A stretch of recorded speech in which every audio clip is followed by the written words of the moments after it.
जय श्री कृष्ण दोस्तों, स्वागत है आप सबका हमारे लोकप्रिय चैनल आज के ज्ञान में। माघ माह का महंत 27वां अध्याय प्रारंभ करने वाले हैं। बता दें कि पिछला 26वां अध्याय बता चुके हैं, तो आप जरूर उस वीडियो को देखें। कथा प्रारंभ करने से पहले चैनल को सब्सक्राइब कर ले। कथा प्रारंभ करते हैं। प्रेत कहने लगे कि हे पृथक, मैं इस समय तुम्हें पास जो यह गंगा जल है उसे मांगता हूँ, क्योंकि मैंने इसे बहुत कुछ महंत सुना है। मैंने इस पर्वत पर गंगा जल का बड़ा अद्भुत आश्चर्य देखा है, इसलिए ये गंगा जल मांगता हूँ। मैं प्रेत योनि से अति दुखी हूँ। एक ब्राह्मण अनादि का यज्ञ कर ब्रह्म रक्षक होगा।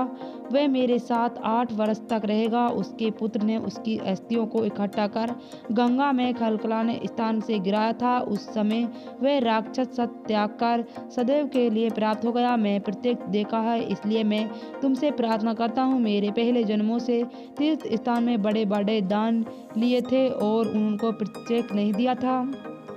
इससे मैं हजारों वर्ष तक प्रेत योनि जैसी अन्य और जल मिलना अति दुर्लभ है। दुख पाकर हूँ ये योनि मुझे हजारों वर्ष बीत गई है। इस समय आप जल देकर मेरी प्राणों को बचाओ। जो कंठ तक आया है वह बचाओ। कुष्ठ आदि रोगों से भी मनुष्य प्राणियों को त्याग करने की इच्छा नहीं करता है। दैत्य कहने लगे।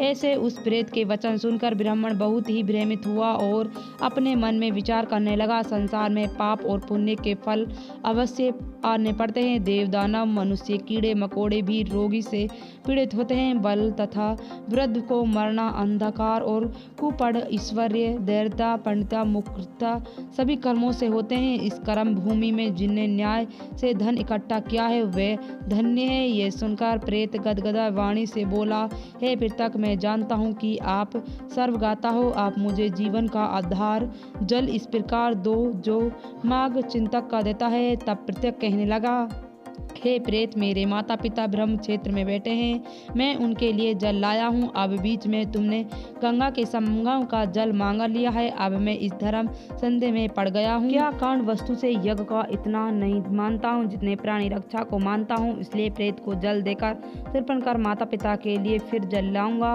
लोमस्य कहने लगा। इस प्रकार वे पृथक ने गंगा यमुना के संगम का जल उस प्रेत को दे दिया।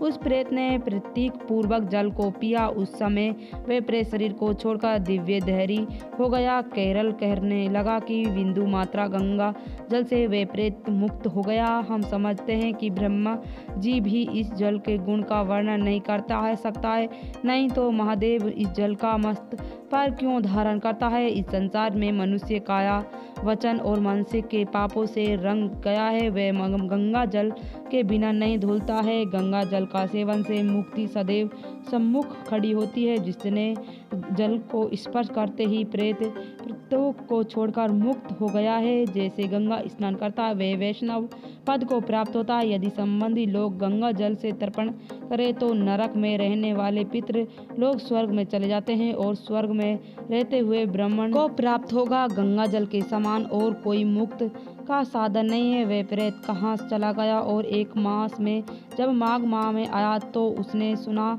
और प्रयाग महंत के अनुसार गंगा यमुना के संगम पर स्नान करने के पश्चात शरीर को धारण किया। भक्ति पूर्वक नारायण की स्तुति करते हुए वह दृढ़ देश को राजा गंधर्व से सेवित उत्तम विमान पर बैठकर इंद्रपुरी को गया था। सो हे द्विज, ये इतिहास पापों को जल्दी ही नाश करता है। तुम धर्म का ज्ञान हो और पुण्य यश तथा कीर्ति को बढ़ाने वाला, ज्ञान तथा मोक्ष को देने वाला, तुम ही सर्व पान के लिए प्रयाग चलो। वहाँ पर हम ऐसे स्नान करें जो देवता को दुर्लभ होता है। वहाँ पर शराब से पैदा हुआ विश्वासनी सब नाश हो जाते हैं। इस प्रकार लोमस्य के मुख से अमृत से मधुर कथा को सुनकर मोह अमृत पीकर सब प्रसन्न हो गए और पापी रूपी समुद्र से पार हो गए। उनके साथ सब लोग ने दक्षिण दिशा के लिए प्रस्थान किया।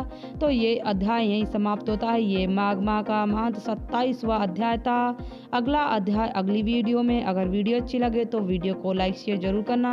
कमेंट में भगवान विष्णु और माता लक्ष्मी जरूर लिखना।